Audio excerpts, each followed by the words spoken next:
Hola a todos. Antes de iniciar el aprendizaje del ajedrez, incluso para aquellos que de algún modo conocéis cómo se juega, vale la pena que demos un repaso a las reglas del juego.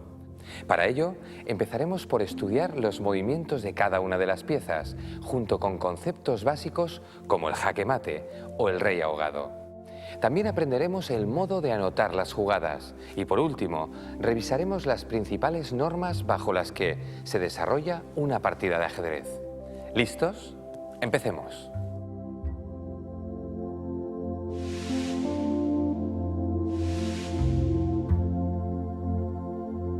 La partida de ajedrez se disputa entre dos jugadores que mueven sus piezas por turnos sobre un tablero. Así que vamos a conocer en primer lugar estos dos elementos, el tablero y las piezas. El tablero de ajedrez es una superficie cuadrada, dividida en 64 cuadros o casillas, que se distribuyen de forma alternativa en casillas blancas y negras. Observad bien el tablero. Las líneas horizontales, llamadas filas, van numeradas del 1 al 8, mientras que las líneas verticales, llamadas columnas, se designan con letras, de la A a la H. De ese modo, podemos identificar cada casilla por el nombre de la fila y columna en que se encuentra.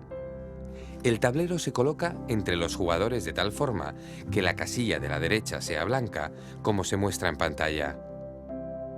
El recuadro inferior derecho, desde la perspectiva de las blancas, es siempre la casilla blanca H1. Una vez visto el tablero, vamos a ocuparnos de las piezas. Cada bando dispone de 16 piezas, uno de ellos blancas y el otro negras. Conozcámoslas un poco mejor. Cada jugador cuenta con un rey, una dama, dos torres, dos alfiles, dos caballos y 8 peones. Y esas son las piezas con las que cada uno de los oponentes empieza la partida. La única diferencia de inicio es que siempre abren el juego las blancas, algo que en este juego puede ser una considerable ventaja. Bien, ahora que ya conocemos los elementos del juego, vamos a ver cómo se desarrolla una partida de ajedrez. Cada jugador efectúa por turnos un movimiento con una de sus piezas y la traslada a otra casilla. Al finalizar su jugada, el turno pasa al adversario. Recuerda, en cada turno debe hacerse un solo movimiento, ni más ni menos. En ajedrez no se permite pasar ni mover dos piezas a la vez. Logrará la victoria quien consiga dar jaque mate al rey enemigo, un concepto que veremos en detalle más adelante. Al comienzo de la partida, cada jugador coloca sus piezas sobre el tablero. Las piezas se sitúan en las dos primeras filas, tal y como se muestra en pantalla. Corresponde siempre a las blancas efectuar el primer movimiento. Es importante colocar bien las piezas, así que os voy a enseñar una forma sencilla de recordar cómo se sitúan. Estad atentos. Las torres se sitúan en las esquinas, con los caballos a su lado. Luego van los alfiles, con el rey y la dama en el centro. Pero, ¿a qué lado van la dama y el rey? Para acordaros de su posición, tened siempre en mente que cada una de las damas ocupa la casilla de su color, la negra en un cuadro negro y la blanca en la casilla blanca correspondiente. Una vez colocada la línea de fondo y habiendo comprobado que cada dama está en su color, se sitúan los peones delante, formando una línea de 8 peones a lo largo de toda la segunda fila. Y ya está todo listo para empezar la partida. Ahora necesitamos conocer el modo en que mueven las piezas. Pero antes, al colocar las piezas, la casilla blanca se sitúa a la derecha de cada jugador. La dama va en una casilla de su color y de inicio las blancas mueven primero.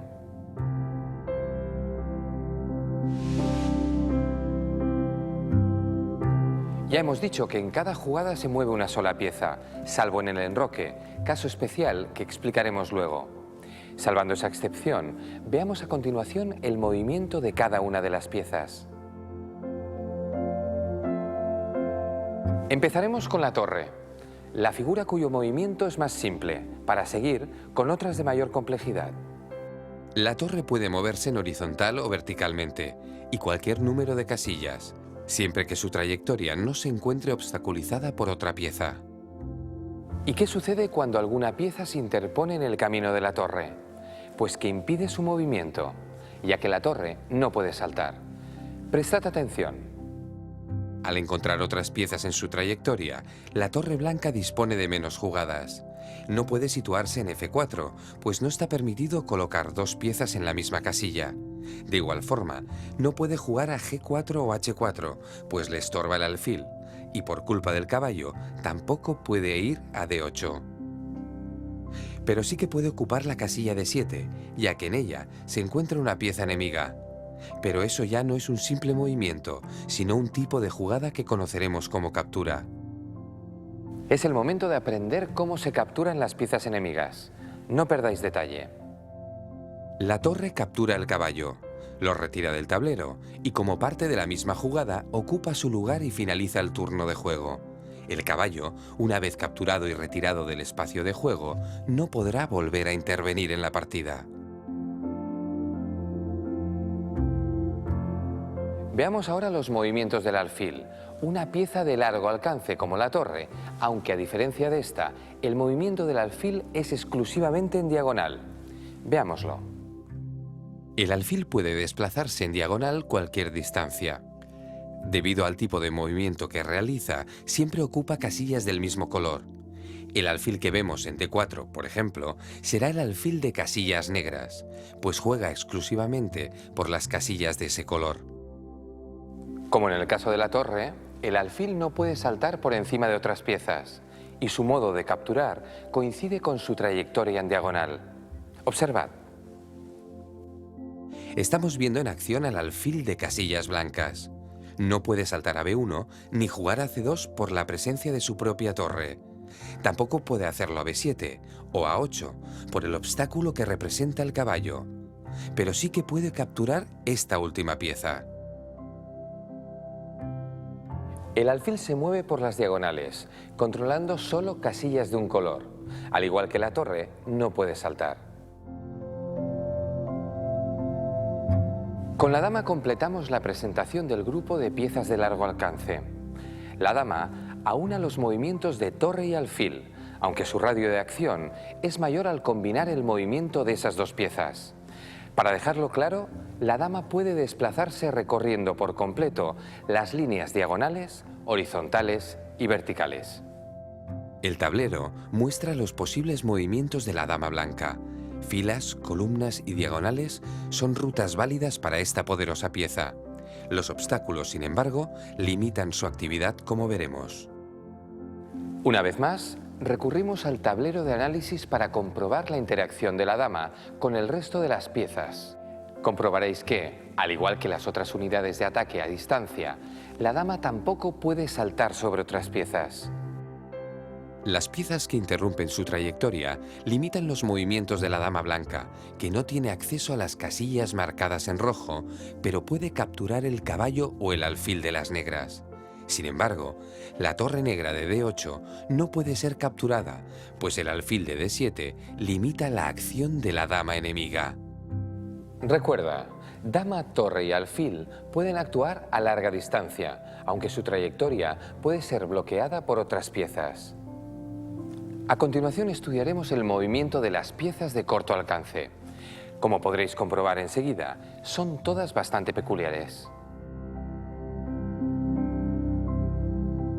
El movimiento del caballo parece algo complicado, pero se tarda poco en dominarlo.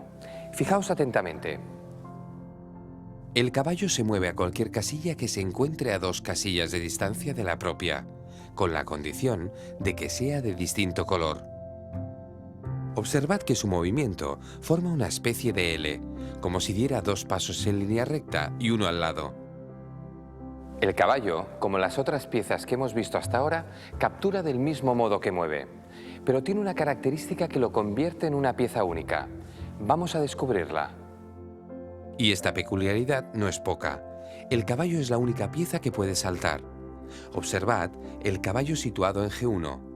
A pesar de los peones que tiene delante, puede saltar a las casillas F3 o H3. Eso sí, Como es norma general, no se le permite saltar a una casilla ocupada por una pieza propia, como sería el caso del peón que vemos en E2. Ahí vemos el caballo en acción, saltando a F3. En realidad, el caballo se traslada de una casilla a otra sin seguir una trayectoria definida, de forma instantánea. Por esa razón, al no tener trayectoria, no hay obstáculo que pueda bloquear su movimiento. Recuerda, el caballo salta de blanco a negro y de negro a blanco, a 2 cuadros de distancia. Llegamos por fin a presentar las unidades de infantería, los peones. Es la pieza más numerosa y su radio de acción es el más modesto, pero son formidables en la lucha cuerpo a cuerpo. Vamos a conocerlos. El peón es la única pieza que se mueve de manera diferente a cómo captura. Avanza de frente una casilla hacia adelante en su misma columna. Para capturar, sin embargo, lo hace en diagonal, una casilla adelante a cualquiera de sus lados. Como caso especial, cuando se encuentra todavía en su casilla inicial, el peón puede avanzar 1 o 2 casillas a elección del jugador. Vamos a examinar todas las posibles situaciones. El peón de E4 tiene 3 movimientos posibles. Puede avanzar un paso o puede capturar la torre o el caballo negros. El de G2, como está en su casilla inicial, puede avanzar 1 o 2 pasos. El peón de H5 no puede hacer ninguna jugada. Está bloqueado por el caballo negro y tampoco puede capturar a la torre al ser una pieza propia.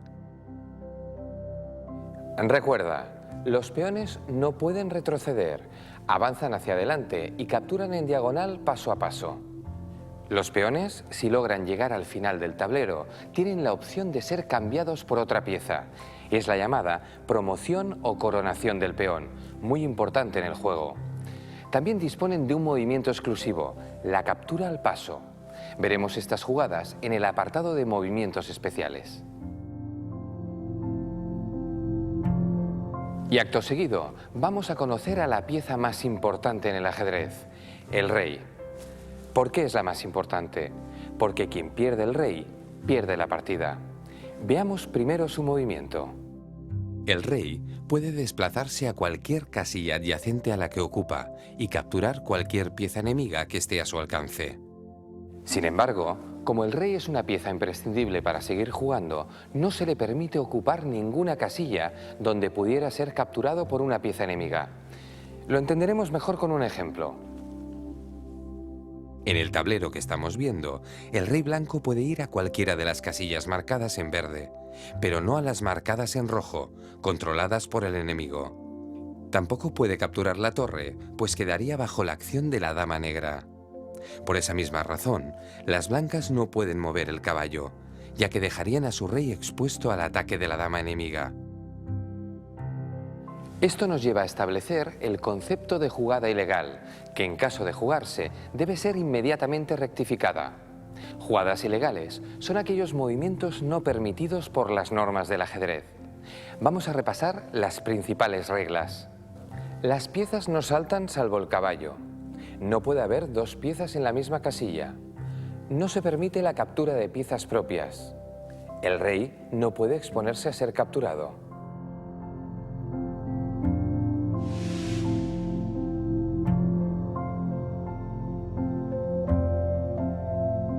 Cuando una pieza está en situación de capturar a otra, se dice que la está amenazando o atacando.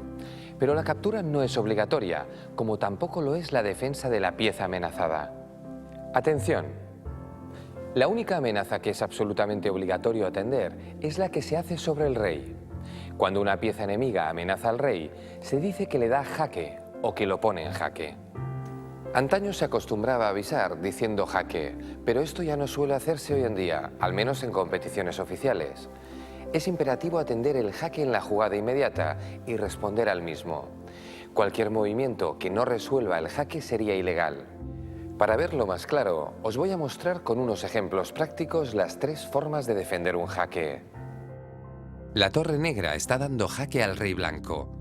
Pueden existir hasta 3 métodos para salvar el jaque, dependiendo de las circunstancias. En este ejemplo, los 3 están disponibles. Observad bien. Podríamos mover el rey a una casilla en la que no está amenazado. En este ejemplo, la única libre y segura es F2. Otra opción sería capturar la pieza que da el jaque, con lo cual desaparecería la amenaza. En esta posición, el alfil puede eliminar a la torre y con ella la amenaza sobre su rey. Y también podríamos interponer una pieza propia en la trayectoria de la pieza que da jaque. A esto se le llama cubrir el jaque. Aquí podría hacer esa labor el caballo.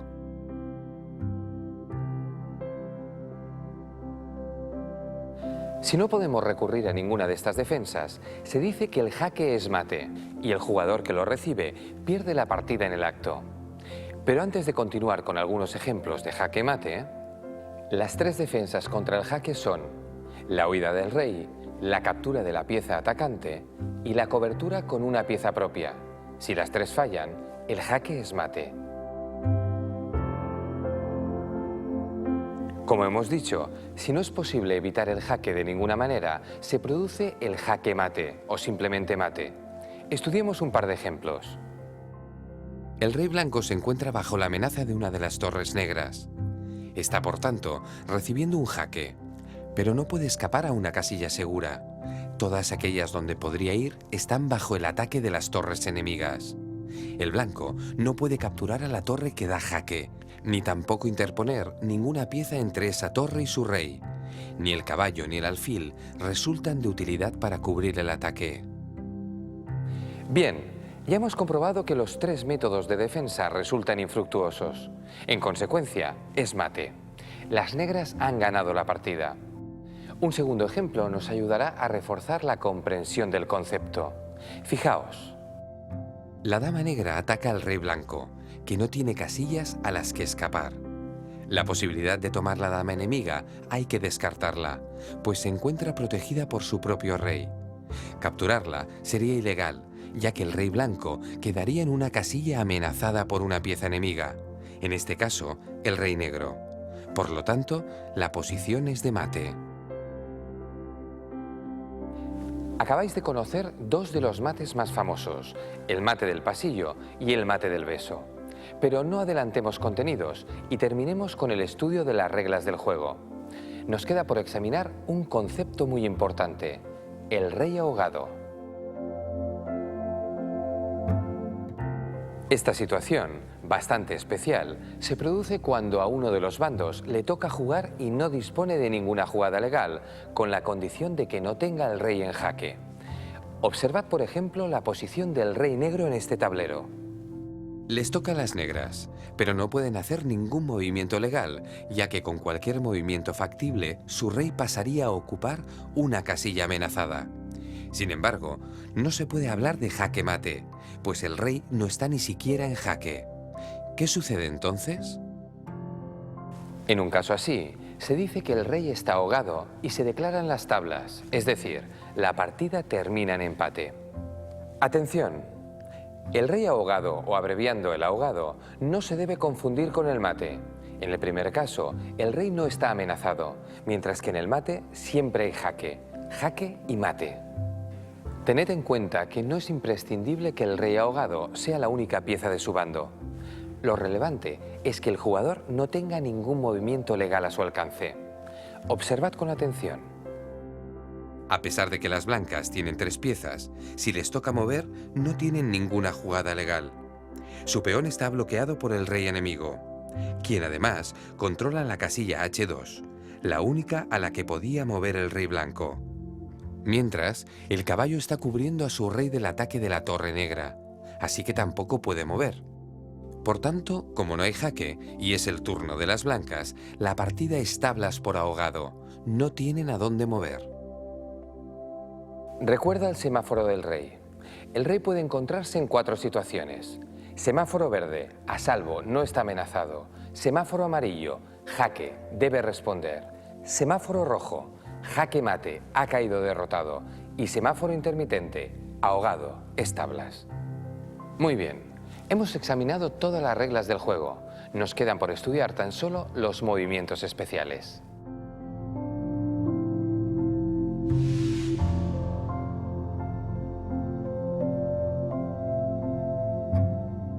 El enroque es la única jugada en la que excepcionalmente se mueven dos piezas en un solo turno de juego.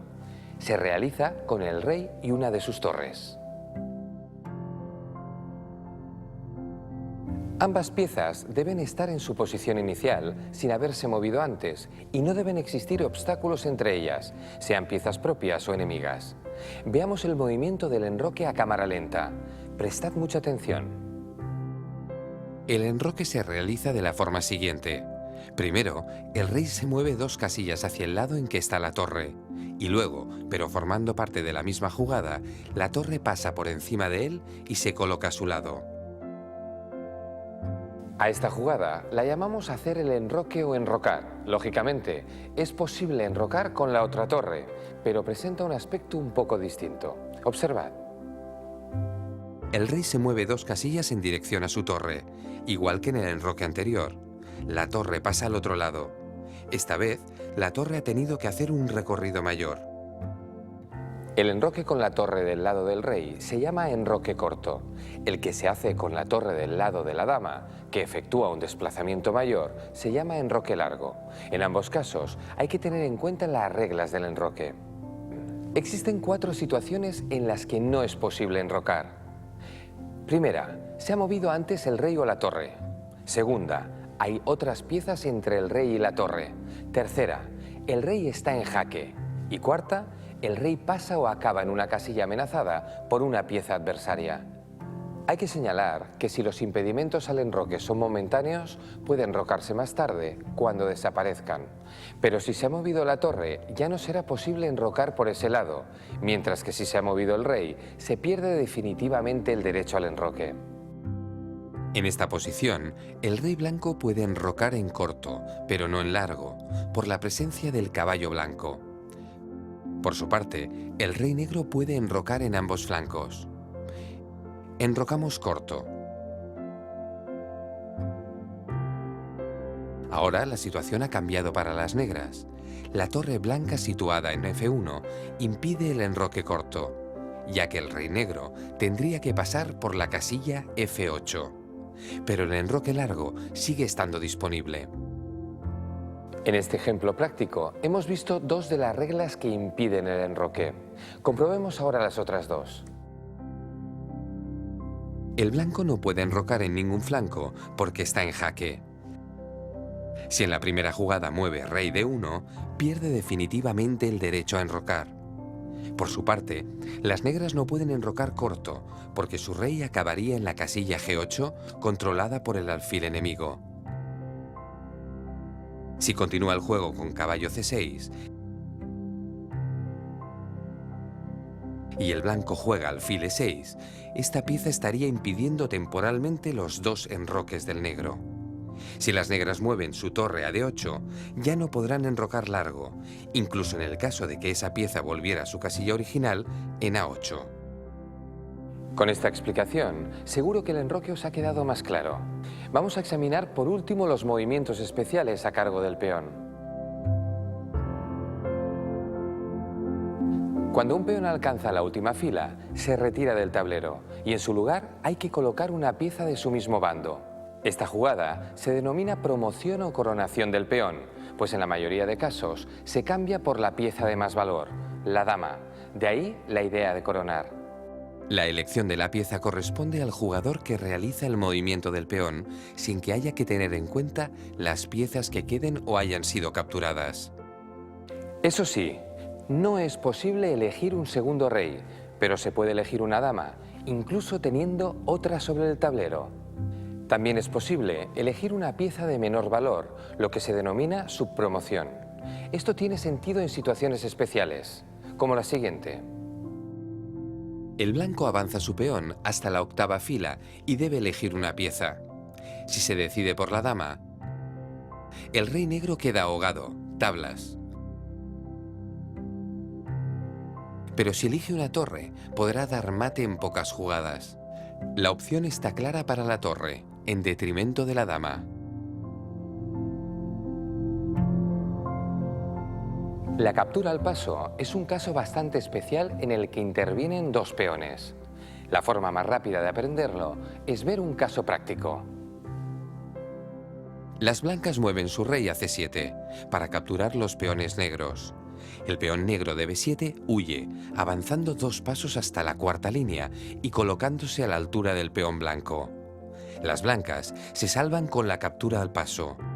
Toman en B6, como si el peón negro hubiera movido solo un paso. La regla dice que cuando un peón avanza de golpe 2 casillas y se coloca en la misma fila que un peón enemigo situado en una columna adyacente, puede ser capturado por este de la misma forma que si solo hubiera avanzado un paso.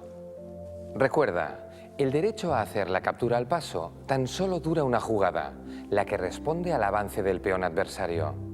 Enhorabuena. Si habéis llegado hasta aquí, significa que ya tenéis los conocimientos necesarios para jugar una partida de ajedrez. Por separado, explicaremos la forma de anotar las jugadas, un conocimiento muy útil para seguir el curso, así como las distintas formas de ganar o empatar una partida de ajedrez.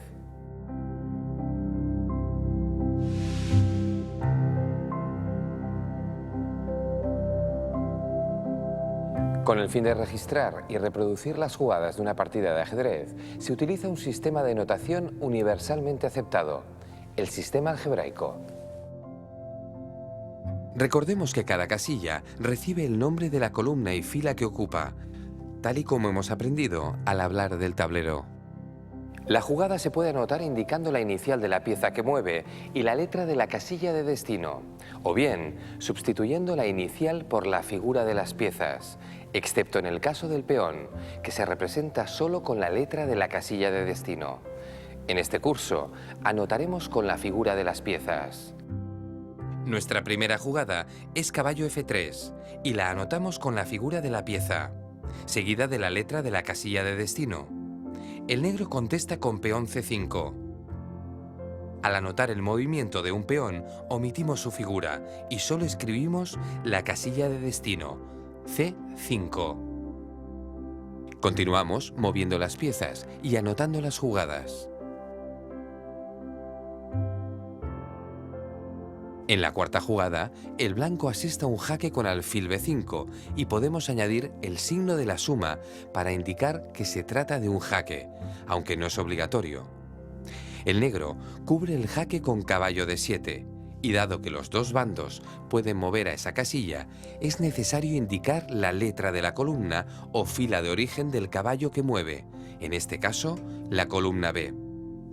El blanco se enroca corto y lo anotamos del modo que veis. Si se trata del enroque largo, se añade un 0. Las negras cuentan A6 y el blanco captura el caballo con el alfil. Cuando se produce una captura, se acostumbra a intercalar el símbolo de multiplicar, una X. Además, en este caso, al ser jaque añadimos el símbolo al final. El negro responde capturando con su propio alfil. El blanco juega D4. Y el negro captura con su peón, indicando la columna de origen del peón y la casilla de destino, sin olvidar intercalar el signo de multiplicación.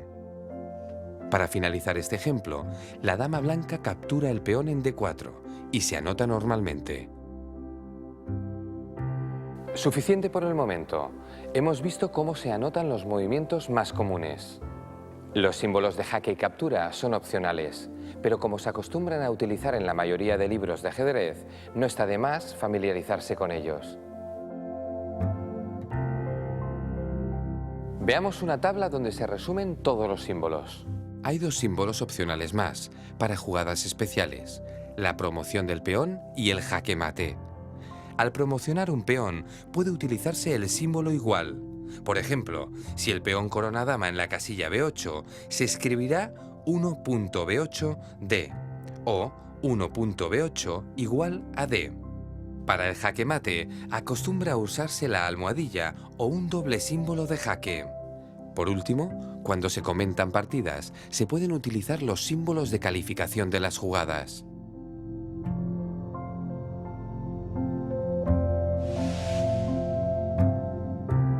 Existen 2 posibles desenlaces en una partida de ajedrez: la victoria o las tablas, término con el que se conoce el empate. vamos a examinar las diferentes circunstancias que pueden propiciar cada uno de estos desenlaces. Se puede ganar la partida de tres formas. Una, el jaque mate. Esta jugada ganadora pone fin a la partida. 2, el abandono. Si un jugador lo desea, puede abandonar, termina el juego y pierde la partida. Y 3, en partidas con reloj, un jugador pierde si agota el tiempo que le fue concedido al inicio de la partida, sin importar la posición. Cuando no quedan en el tablero suficientes piezas para dar mate, la partida se declara tablas. Estos casos son los siguientes: rey contra rey, rey y caballo contra rey, y rey y alfil contra rey. Un solo alfil o un solo caballo no son capaces de lograr el mate. El caso límite es con el rey negro en la peor situación, en el rincón. Es fácil comprobar que el caballo da jaque y el rey blanco controla 2 casillas de escape, pero no resulta suficiente. Y lo mismo sucede con el alfil. Siempre queda una casilla libre para escapar. Atención, el material mínimo para dar jaque mate a un rey solitario es rey y torre o rey y dama. El diagrama muestra una típica posición de jaque mate con rey y torre contra rey. También puede darse mate de modo forzado con 2 alfiles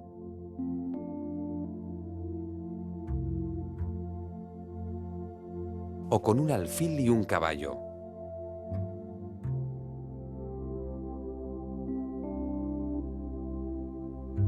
Por último, tenemos el caso de los 2 caballos. Solo puede darse el mate si se juega mal. En este ejemplo, si el rey negro mueve el rincón, puede recibir mate.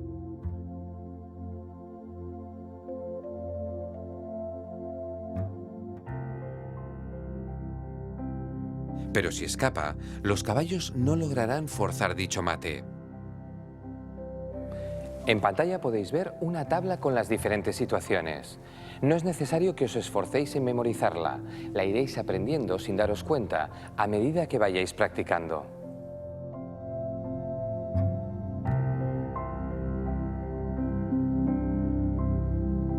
Si una posición se repite 3 veces, el jugador puede reclamar que la partida sea declarada tablas. Pero atención, las 3 posiciones han de ser completamente iguales, incluyendo las posibilidades de enroque o captura al paso. Estudiaremos un caso práctico para que entendáis mejor las tablas por repetición. Las blancas tienen una torre de menos y además están a punto de recibir mate. Pero se salvan gracias a la posibilidad de dar jaque en las casillas G5 y H5. Con estos jaques, inevitablemente, se va a producir una triple repetición y la partida se declarará tablas. Una situación infrecuente en que se permite reclamar tablas es cuando se han realizado 50 jugadas, sin que se haya producido ninguna captura ni avance de peón. De ese modo, se evita prolongar finales más allá de lo necesario. Y por último, el reglamento permite las tablas por mutuo acuerdo, aunque esta es una práctica poco deportiva, que cada vez se prohíbe en más torneos. Recuerda, los casos de tablas son los siguientes: rey ahogado, insuficiente material, triple repetición, 50 jugadas y mutuo acuerdo. Con esto ya estáis perfectamente listos para empezar a jugar. Desde luego, queda mucho por aprender, pero la ventaja del ajedrez es que se puede disfrutar con él aún desde los niveles más básicos. Hasta pronto.